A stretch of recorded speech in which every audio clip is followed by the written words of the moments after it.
Hello, I'm Dean. I'm the dad. I'm Laura. I'm the mom. And I'm Krysta and I'm the daughter. And together we are Family Plot. And we have a great show lined up for you today. Today, we're talking about true love and spooky spirits. We're talking about the supernatural and the love story. Yes, we are. Because we're not too far away from Valentine's Day. Yeah. Yes, I know. Yes, because Dad's been making me wait for my Valentine's present. And I know what it is. Person. You know what it is? Did I tell you? Nope. I saw what it was in the box.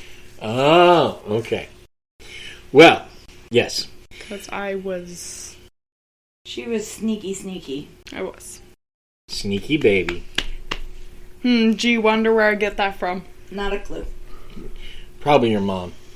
It's sure. possible. So, why are we talking spirits and ghost stories? Because That's what we do. Well, it is what we do. It is what we do. But the reason we're talking about them is that ghost stories and love sort of go hand in hand. I mean, we've only had the internet since the 90s, really? Something like that, yeah.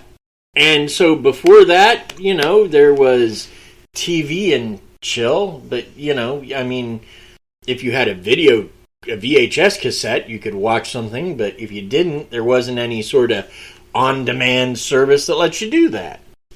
I just want to point out to the listeners that my 11-year-old daughter is not asking, "What's a VHS?" Because she knows. I do know. We actually might still have some somewhere. I think we do. Anyway, the point is, and then before TV, Netflix and chill was probably sitting around the fire and reading ghost stories to your loved one. And if you were really, really adventurous, maybe you went out and did a campfire. But if we're talking the 1800s in Germany, you didn't do that. And I'll tell you why. Germany had boars, and boars are dangerous animals. I mean, they used to hunt them with pikes, because basically a boar would come charging at you. They'd level the pike, and the boar would impale itself on the pike, and it would still fight them. And pig dinner. Yeah, but you still have to fight it after that. No, too much work. Too much work!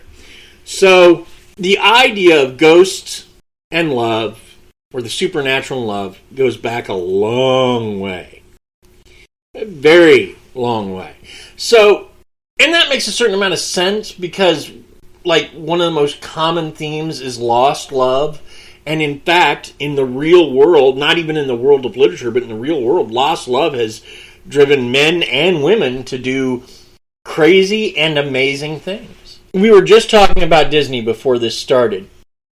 But for the love of a mouse that he found in his own home, he built 2 kingdoms here in America and others overseas, at least 1 or 2. Several, yep. So, of course, he didn't actually do that. His family did, but it all started with the mouse. It all started with the mouse. It all started with a mouse that he kind of loved. Now, that's love for man and pet, but the spirit is there. Sure. Love can take all kinds of forms. Exactly. We don't judge. Exactly. We don't judge. So... Because we're not here for judging. We're here for doing good things. What we've done is we've slogged through the internet, as well as through the Time Life Enchanted World book, The Lore of Love, to bring you some ghostly tales of loves lost and won. But first, let's talk about movies. Movies? Yeah, movies. Because movies are full of supernatural love stories. You know dozens of them. Dozens! And you haven't even thought about it. Well, sure. But there are tons, and I can lay them out for you. When we're talking about discussing lost love that helps to drive the haunts, let's talk about the movie The Fog. And either version works, 1980 or 2005. Okay. In that movie, you have all these ghosts that are righting a wrong, right? But you also have one of the ghosts that's kind of been reincarnated. And in at least one of the versions, she joins the ghosts. And so she is reunited. One of the ghosts is kind of reunited with his love, so to speak. Or look at Bram Stoker's Dracula. Mina in that story. Winona Ryder, when playing Mina, when she encounters Dracula, she immediately sort of falls for him because he's able to awaken the spirit of his former love in her, whom she is the exact replica of. Look at the Mummy. Are you trying to get closer to me for some specific reason, or? That's what I was noticing. I'm just talking. Or is it just because you love me? So I do, but the point is that I'm just throwing out some movies. Sure. Some great movies where the ghost or where the supernatural is involved in a love story. Sure. And The Mummy is a big one. Okay. Well, yeah, I mean, so the big Hollywood film, the Mummy, where... Yeah, I'm talking 1999, Brendan Fraser. Sure. Because the whole reason it gets started is because he wants to be with a Nox and a Moon. Right. Exactly. The movie Ghost, you can't argue that one at all. I mean, yeah, we wouldn't try. Demi Moore and Patrick Swayze, there is a love connection there, and one of them is dead. And just in case you haven't seen that movie, I won't say who. That was nice of you. The movie Candyman, particularly scary film, but the thing about Candyman, it's sort of like The Mummy in that the girl in that movie is sort of the reincarnation of his love interest. And they wind up together at the end. It's creepy and bad, but they're together. There's the movie Cat People. The Cat People is another supernatural movie. Doesn't have ghosts, but the Val Lewton film from the 1940s is about a woman who, whenever she feels any form of sexual desire, no matter how much she represses it, begins to turn into a cat. And when she turns into... And I'm not talking like Apollo. I'm talking like a panther kind of cat. Gotcha. And she kills and eats people. Yummy. So... Now, I know in the 80s, Natasha Kinski starred in a film of the same name, but it was Drek. Don't waste your time. Also, there's a movie called The Hunted that was made in 1995, and I love it. Based on a Japanese tale. Effectively, it's the story of an American businessman who sleeps with this woman that he doesn't know it, but she used to be the mistress of a ninja, and he's coming to kill her, and he does. And the American kind of gets stuck trying to fight him throughout this movie, but he's aided by the ghost of this woman. They made a love connection before she died. Interesting. Yeah, it's very Japanese. And if you want to look at like 47 Ronin, there's a love connection in there as well. And that's full of ghosts and supernatural stuff. So that's kind of my point, is that not only, is this a good series of movies to watch with your special, on Valentine's Day if you don't want to go out into the world and face COVID. Not only that, but just ghosts and the supernatural are often part of these stories of love. Fair enough. Now, before we move on to examine some of those stories that weren't in movies, I say it's time for Krysta's Facts. Yay! Facts! Yay, we got facts? Yeah. About amphibians.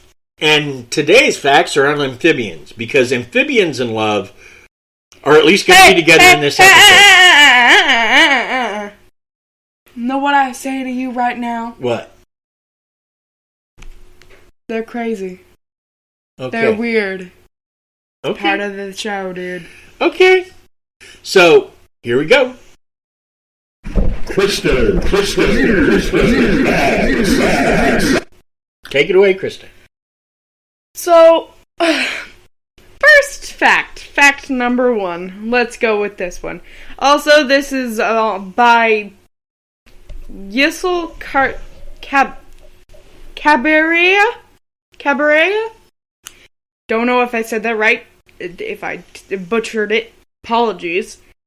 It's on Women's Day if you want to know stuff about amphibians. Okay. Because I will only be telling 5. There's lots more than 5 on here. I will tell you that just right now. Okay. So, fact number 1. Amphibians have been around for about 350 million years. Nice. That's a lot of croaking. Some of them don't even croak, like newts. I owned newts for years, never heard them make a sound except when they'd eat one another. Oh, yummy. I'd come in and find one in the other's mouth and have to pull them apart. I don't know why. And anyway, next. Fact number 2. Today there are about 5,400 species of amphibians, so... Yep. Scary. Tell me otherwise. I'm not gonna. I am gonna say, do you know how the fire salamander got its name? Fire salamanders are basically they're newt, but they would live in trees, right? Mm-hmm. Or they would hang out in trees. Well, so back in the day before, there was like enlightenment or whatever, people would go and cut up wood for the fire. They'd throw a log in. There'd be a newt in it, and it would go, holy heck, it's hot, I'm running out. And it would take off. Well, people thought it came out of the fire, not the log. And so they thought that's how the idea of fire salamanders came to be.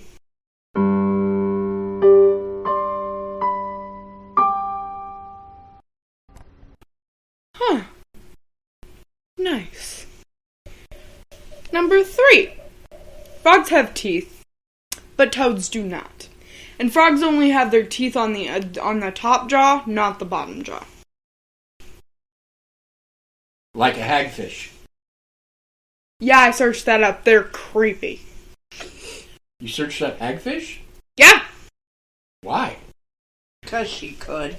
'Cause you and Caitlin and Alyssa were talking about how Japanese food is good or bad, and you just said search up hagfish, so I searched it up, 'cause neither of them did. And then I realized I saw it in a video once, so... And on that note... So... Fact number 4, I believe? Yeah, this is fact number 4. Okay. Frog skin is slimy because they have protective skin secretions